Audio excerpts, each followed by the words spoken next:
And welcome back to CovertRadio.com. We're getting ready to do some sports here. Lance Morrison, extraordinary. Are you still doing your comedy? Yep, a little bit. Yeah. All right. You got any off the wall for us stuff tonight? I don't know. I may just go off the cuffs today. Don't really have anything prepared at the moment, but you know me. Anything could fly out of my mouth at any move. That's true. And I got to off the cuff, and most of the things I get from the cuff is cuff to the mouth. Oh. Yeah, I know. What can I tell you? Okay, we're going to cover sports. I want to talk about Charleston River Dogs. We went and saw them Friday night. It was great.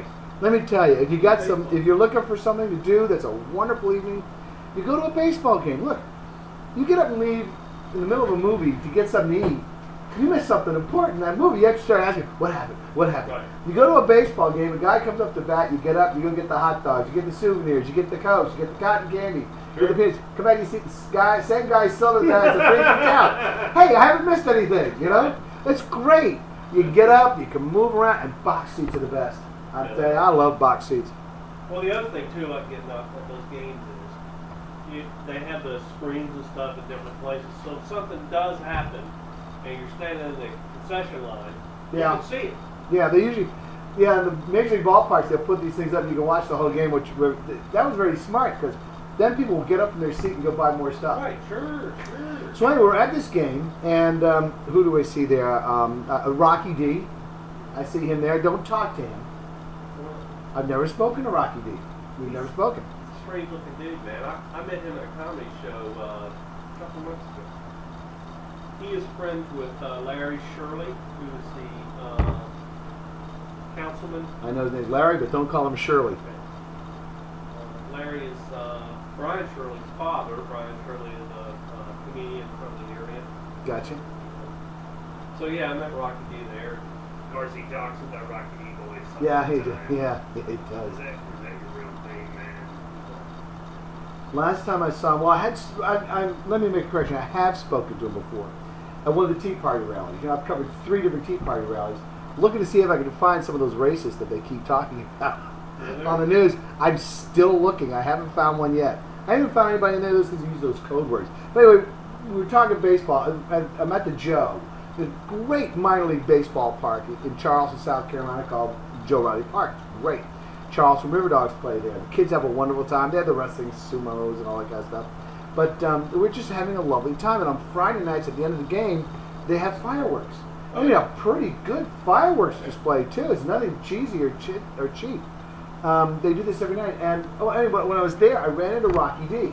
As you know, we had back in, it was in May, early May, we had a meeting with 5 or 6 candidates for the 1st Congressional District of South Carolina. We had invited Richard Todd to join us for that, and he was unable to attend, but he thanked me. He was very nice and very gracious about it, and thanked me most profusely about having invited him to come. Sorry I couldn't make it, but he was planning on going by and checking out some of our shows. So where did you see Richard? He was just standing around out in the concession area, and as I went by, I said, Richard Todd, it'll be good. And he recognized me because we met at the Lewis Black concert back in, I think that was in February or something. You just dropping names all over. I know. I got to go back. I got an autographed baseball in here somewhere, but he was signed by Lewis Black. So anyway, we just talked, and then during the game, the catcher for the opposing team was really nice. When an inning was over, he'd come over and he would toss the ball up to somebody. And usually a kid, if he could get it, but I guess he ran out to it, and he came up and he looked right at me. And I'd said some nice things to him, because I like baseball players. And, even if the opposing team, I love the fact they're out there trying, you know.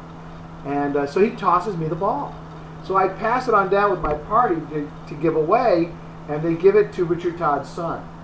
And he was very thankful about that. And we want to say, you're welcome, Mr. Todd. And I hope your son enjoys the baseball. I hope you stayed after and got someone to autograph it, okay? Just so you didn't wrestle like 8-year-old. Hey, listen, Richard Todd, that better be in his room and not up on your mantle. Okay, Major League Baseball. We're going on too long just nice. Major League Baseball. It's some interesting developments in Major League Baseball. The Yankees are still in first place, but Tampa is only a game back. I'll tell you, Tampa looks like a good ball club this year. The Chicago White Sox are still in first place. Minnesota is a half game back in the American League Central. Guess who's out of the picture? Detroit. I tell you, August, the dog days of August, this is where the teams get separated out. You don't know when Chicago gives a crap either that the White Sox are in first. No, they don't. The White Sox, they're South Side, aren't they? South Side. All right, and the Baddest part of town, what I hear. Leroy Brown lives on baddest man in the whole damn town. that. That's what I heard. American League West, Texas is in complete control of that division. National League East, Atlanta is still in first place, but we have to give everybody fair warning here. A team has pulled within the required 3 games to be announced on the show, and that's the Philadelphia Phillies. They are red hot. The Phillies are red hot. They are only 2.5 games back. And here's the reason why. Atlanta has been playing the lesser teams, the bottom rungs of the league. They are famous for sucking against teams like White. They cannot beat the Washington Nationals. The Pittsburgh Pirates clean their clocks. I don't know what it is. They cannot beat these people. Then they go up just the other night, and they go up against the first place Cincinnati Reds. Win the game. They play well against the tough teams. But the Phillies are 2.5 games back, and Atlanta knocked Cincinnati out of first place. Since he was in first place, they're now a half a game behind the St. Louis Cardinals in the National League Central. But in the last 20 years, the Atlanta Braves probably hold some record for choking the players. Oh, yeah, they've got lots of records. It's like that guy you ever saw in the movie Signs, Yeah. where the guys talk about how he holds something like 13 minor league records or something like that. And the other guys, there's one no one ever talks about, the strikeout record too. Right. There you go. You got it. It's the same thing. National League West, San Diego Padres still on top. San Francisco only a game and a half back. The Giants are closing. An interesting story developed in Major League Baseball. Ray seems to love pop its lovely head up here and there. Ozzie Guillen's complaining that Asian players get special treatment. They get special privileges. They get translators. They get better assignments. Their pay is better. So Ozzie Guillen is shooting his mouth off about that. Now, he's got a point about the translators, I think, pretty much. But the thing is, there are so few Asian players. Yep.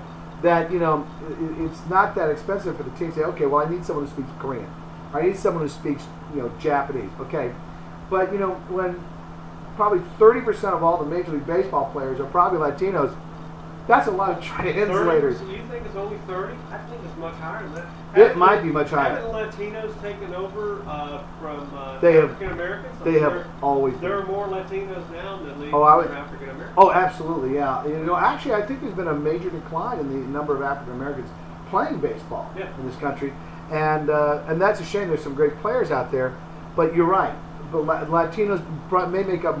I was being conservative. I wouldn't be surprised if it was 40-45% were Latin American ball players. And that's because they produce great ball players in Latin America. Oh, yeah. The Dominican Republic per capita probably produces the best ball players in the world. It's amazing. They're born with a mitt on. Yeah, Delivery's they are. going to be tough. Well, They deliver themselves. Yeah, it's a big time culture there.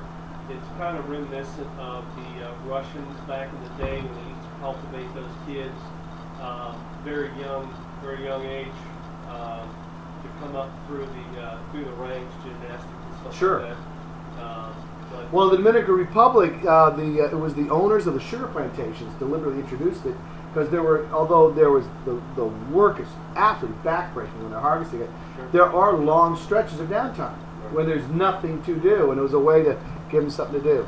Ryan Howard of the Philadelphia Phillies sprained his ankle. This could be a bad time. Maybe the Phillies are peaking here because you'd hate to do without Ryan Howard. I think Utley is out. I forgot the name of their third baseman. He's also very good. I think he's been out, and yet they've managed to win. But now with Ryan Howard out, I don't know. They're going to struggle. Anyway, that's our sports for tonight on ColbertRadio.com, and I hope you all enjoyed that. I hope we were informative. We'll be right back with ColbertRadio.com.